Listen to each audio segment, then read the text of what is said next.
তাকে টিএমসিতে যেতে হবে। তার যে অহংকার, তার যে ঔদ্ধত্য, তার যে লোভ, সেই অহংকার ঔদ্ধত্য লোভে তাকে কুড়ে কুড়ে খাচ্ছে। কেন?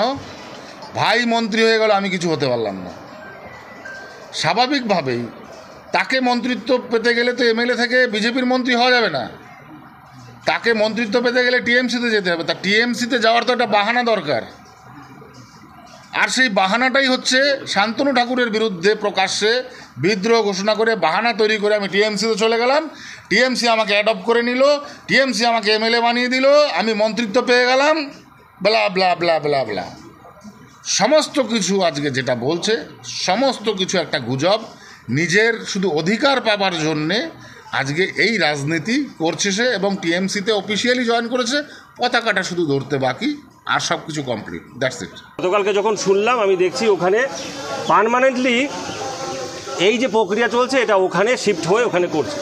তখন আমি বললাম যে ওখানে যে এই জিনিসটা কার পারমিশনে হলো, কিভাবে হলো, কেউ কোনো কিছু বলছে না। আমি বললাম যে তোমরা এটা করো না, তোমরা ওঠো, তোমরা উঠে যদি তোমরা এখানে শুধু স্লিপ দাও আলাদা ব্যাপার, কিন্তু এখানে কোনো পার্মানেন্ট কোনো কিছু করো না। কিন্তু আমি দেখলাম সেখানে পার্মানেন্ট কাজ শুরু হয়ে গেছে। আমি ভাবলাম জিনিসটা মাকে জানানো উচিত, যেরকম একটা চলছে, আমি কোনো কিছু বললে পরে হয়তো বা খারাপ হবে।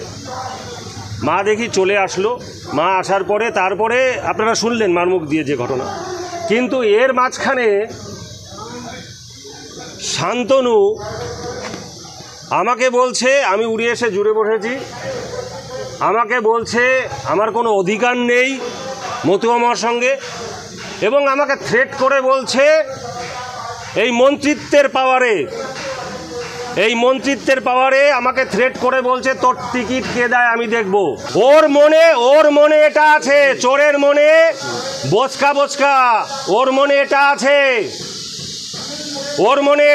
2024-এ যদি ও টিকিট না পেত তাহলে ও তৃণমূলে যেত।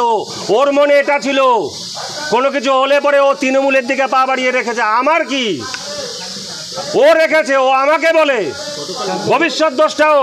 আপনি মমতা ঠাকুরের সঙ্গেও কালকে বৈঠক করেছেন এমন দাবি করছেন শান্তনু, এবং তৃণমূলের পথে এগিয়ে আছেন। আমি আমার জেঠিমা মমতা বালা ঠাকুরানী যিনি আছে, আর আমার যে বোন আছে বড় জ্যাঠার ছোট মেয়ে, তার সাথে নাট মন্দিরে আমার নিজের মার সাথে ওখানে বসে কথা বলেছি। পরে রাজনীতি আগে পরিবার, তারপরে হচ্ছে মতুয়া, তারপরে রাজনীতি। আমার ঠাকুরদা কংগ্রেস করত, আমার বড় জ্যাঠা একসময় ফরওয়ার্ড ব্লকের সঙ্গে ছিল, আমরা একসময় তৃণমূল করতাম, এখন বিজেপি করি। আমাদের মতুয়া ঠিক আছে, সময় সময় রাজনীতি মানুষ করে, সেটা পরিবর্তনশীল।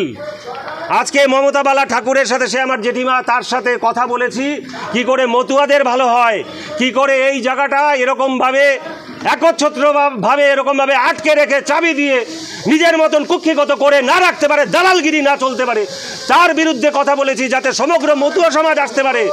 আমি আমার জেঠিমার সাথে বলেছি, আমার বোনের সাথে বলেছি, আমার মার সাথে কথা বলতে বলেছি যে সমগ্র মতুয়া সমাজ আপনারা এগিয়ে আসুন। সুব্রত শান্তনু, তাহলে কি দুই ভাই সমান পাবে অধিকার? কি দুই ভাইয়ের সমান আছে? সুব্রতর অধিকার আছে তুমি বলো, বলে কেন থাকবে না? সুব্রত বড়, তার অধিকার কেন থাকবে না? হিসাবে তো সেই সংঘাতিপতি হয়। আমি বলছি না, যেটা আছে সেটাই থাক, কিন্তু অধিকার সমান সমান। সে বলছে বড় বৌমাকে এখনো কেন আসে না, বড় বৌমা আসুক। আমি বলছি আসবে সঠিক সময়। তাহলে অধিকার তো থাকবে তার, কেন তাকে অধিকার থেকে বঞ্চিত করা হলো? আর বলল, শান্তনু বলল কি, তুই যেখান থেকে আসছিস, অস্ট্রেলিয়ার থেকে আসছিস, অস্ট্রেলিয়ায় চলে যা, উড়ে এসে জুড়ে বসেছিস, হ্যাঁ সর খাচ্ছিস। আমি একটা মানুষও তোর ওখানে যেতে দেব না। আর কারা কারা যায় আমি তাদের সাথে বুঝে নেব। আমার কাছে ভক্ত এবং সাধারণ মানুষ সবাই সমান, আমাকে সবাই ছোটো মা সম্মান দেয়, তাহলে আমি সবার কাছে যেতে পারি। আমি সেই জন্য মনে করেছি যে আমার দিদিভাইয়ের কাছে যাই, আমি একটু জিজ্ঞাসা করি যে সমান অধিকার থাকবে তো দুই ভাইয়ের? শান্তনু দিতে চাচ্ছে না অধিকার, নাট মন্দিরে বসবে। ওই যে নাট মন্দির অধিকার, মতুয়া মহাসংঘের অধিকার, আচ্ছা, মতুয়া মহাসংঘের সমান অধিকার থাকবে। ও বলেছে সংগঠন আমি করেছি, এখানে সুব্রত ঠাকুরের কোনো অধিকার থাকবে না। সংসার মাত্র মানুষের ভিতরে গোলমাল থাকতেই পারে, চিরকাল ছিল, আগামীতেও থাকবে। সেখানে দাঁড়িয়ে আজকে যখন ও বিপদে পড়ে আমার কাছে এসছে, আমার কর্তব্য সত্যর পাশে থাকা, এবং সেখানে কোনো রাজনীতির কোনো কথা হয়নি, রাজনীতির কোনো প্রশ্ন আসেনি, এবং এটা হচ্ছে অধিকারের লড়াই, সমান অধিকার, সাম্যবাদের লড়াই। যে পরিবারে যদি যে জন্মগ্রহণ করে নারী পুরুষ তার ভেদাভেদ নেই, তাহলে ওই পরিবারে আজকে দুটো ভাই, তার কেন আজকে সেই অধিকার থাকবে না? এই অধিকারের জন্যই তো লড়াই করছি আমি, আজকের থেকে নয়। আমি 85 বিয়ের পরে আমার শ্বশুর শাশুড়ি যখন এই বাড়িতে আমাকে নিয়ে আসে, 1985 সালের পরে আমার শ্বশুর মারা যায়, তারপরে 90-তে মারা গেলে 91-তে বাড়িতে আসে, তারপর থেকে এই লড়াইটা চলছে। সেই লড়াইটা ঘুরে ঘুরে আজকে তাদের দিকে গেছে, কিন্তু সেই কারণের জন্য সত্য যেদিকে, সে বাড়ির বড় সন্তান, সেই পরিবারের ছেলে, তার মা আমার কাছে এসছে, আমার মতো মহাসংঘ যেটা, আমার মতো ভক্তরা অন্যায়ের বিরুদ্ধে লড়াই করেছিল, তাদের পাশে ছিল, থাকতো।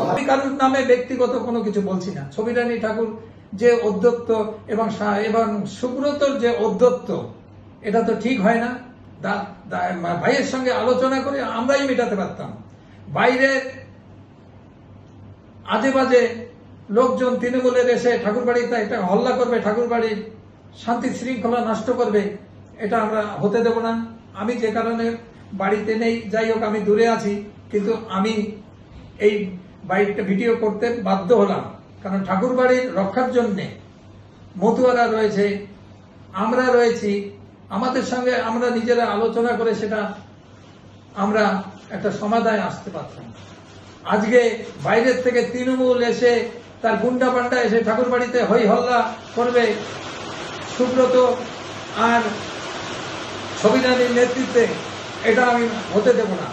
আমি আসি, আমি প্রধান সেবাই, আমি যেটা করব সেটাই হবে। এখানে কেন দুটো দল, এখানে কেন তৃণমূল আসবে? তৃণমূলের আসার তো কথা না, সামনে ভোট। যদি কোনো অসুবিধা থাকে আমরাই আলোচনা করতে পারতাম, সবাই আছে, মতুয়ারা ডাক দিয়ে আলোচনা করতে পারতাম। আমরা কেন বাইরের আবর্জনা এনে ঠাকুরবাড়ির শান্তি নষ্ট করব?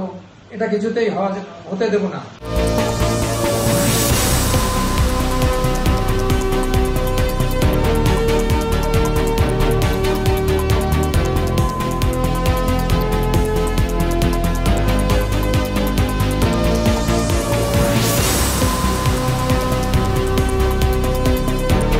ফলো করুন সংবাদ প্রতিদিন ডিজিটাল।